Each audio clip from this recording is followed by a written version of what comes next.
au maximum les Français en bonne santé. Vouloir démanteler, démonter, privatiser la sécurité sociale, c'est avoir une vision exclusivement rentable et c'est exactement à l'inverse de la nécessaire attention que nous devons porter bien sûr, non seulement aux plus faibles, aux malades, aux personnes âgées, mais aussi bien sûr aux familles.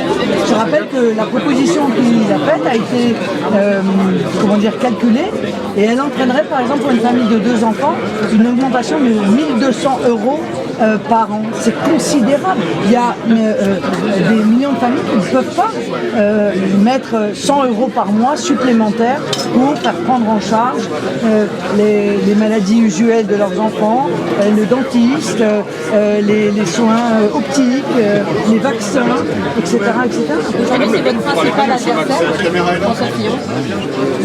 C'est-à-dire que c'est pour l'instant le seul qui a été désigné par la primaire de la droite, mais je crois que beaucoup de Français ne connaissaient pas le projet de M. Fillon.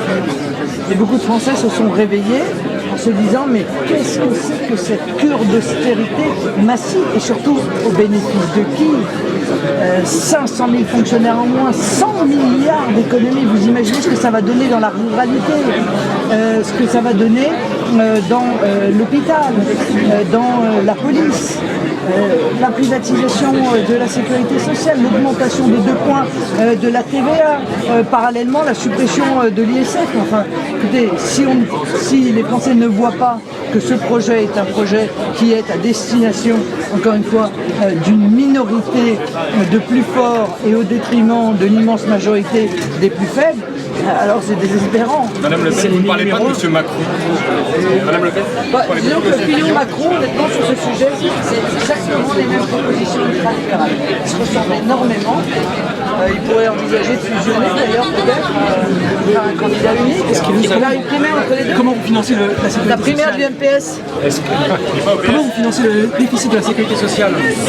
Je pense qu'il faut remettre la sécurité sociale. Alors si c'est moi qu'on pousse en plus, Oui, on me pousse, on te pousse. il faut remettre la sécurité sociale en ordre. On voit bien qu'il y a eu la gestion de la sécurité sociale un véritable laxisme. Il faut commencer par réserver la solidarité nationale aux nationaux. Nous ne pouvons plus prendre en charge, avec l'aide médicale d'État qui permet la prise en charge des soins, de tous les soins clandestins qui sont sur les territoires, on ne peut plus se le permettre. Voilà, c'est clair, on ne peut plus se le permettre, il faut arrêter cette folie, il faut lutter contre la fraude, parce que cette fraude elle est très importante, et manifestement tout n'est pas fait pour pouvoir lutter contre la fraude d'en bas, bien sûr, et la fraude d'en haut aussi, celle que commettent quelques laboratoires. Généraliser les méthodes, les dispositifs qui permettent, encore une fois, d'alléger le coût des soins ambulatoires quand c'est possible. On l'a dit, la santé connectée pour pouvoir effectuer une surveillance au plus près, notamment, mais pas seulement, de nos personnes âgées. Tout cela, ce sont des pistes qui permettent d'assainir la situation de la sécurité sociale. Parce que les problèmes de la sécurité sociale sont beaucoup liés, encore une fois, à des erreurs de jugement dans la gestion de la sécurité sociale. Et moi, j'en ai assez que les Français soient en permanence culpabilisés. Le signal qui est lancé par les politiques est toujours le même. C'est de votre faute, vous Français, c'est de votre faute, vous malades. Non, c'est pas vrai.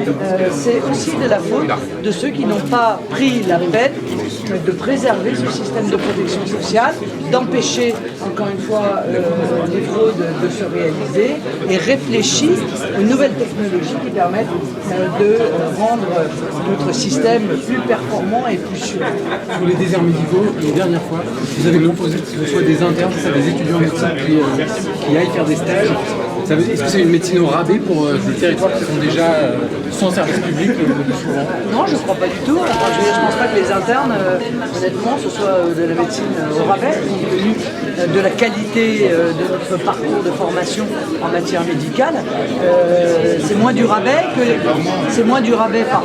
qu'un certain nombre de médecins étrangers qu'on va chercher et dont les formations sont clairement absolument pas au même niveau que les nôtres. Voilà. Et qui, pour certains d'entre eux, ne parlent même pas français, ce qui, permettez-moi, mais pour un certain nombre de personnes âgées, notamment, crée un sentiment évidemment d'inquiétude terrible. Et si le niveau de formation n'est pas le même, eh bien, crée pour le coup une vraie différence de traitement entre ceux qui ont accès à ce type de soins et ceux qui ont accès à des soins avec des médecins français. Voilà. Vous voulez faire un retour des services publics pour la ruralité, pour les agriculteurs? Évidemment, c'est pas pour les agriculteurs, c'est pour la ruralité, c'est un problème d'organisation du territoire. On ne peut pas laisser le territoire français se désertifier comme il le fait. Parce que la désertification entraîne la désertification. Lorsqu'un médecin part, lorsqu'une pharmacie ferme, alors c'est une famille ou deux ou trois qui ne s'installent pas. Alors c'est une école qui ne remplit plus ses classes et qui aura vocation à fermer ou être concentrée dans le passé. On ne peut plus admettre ça. On a trop admis cette désertification. On l'a même, il faut bien le dire, presque suscité, presque accéléré. Il faut maintenant engager le mouvement exactement inverse. Croyez-moi, c'est un problème aussi de qualité de la vie dans notre société.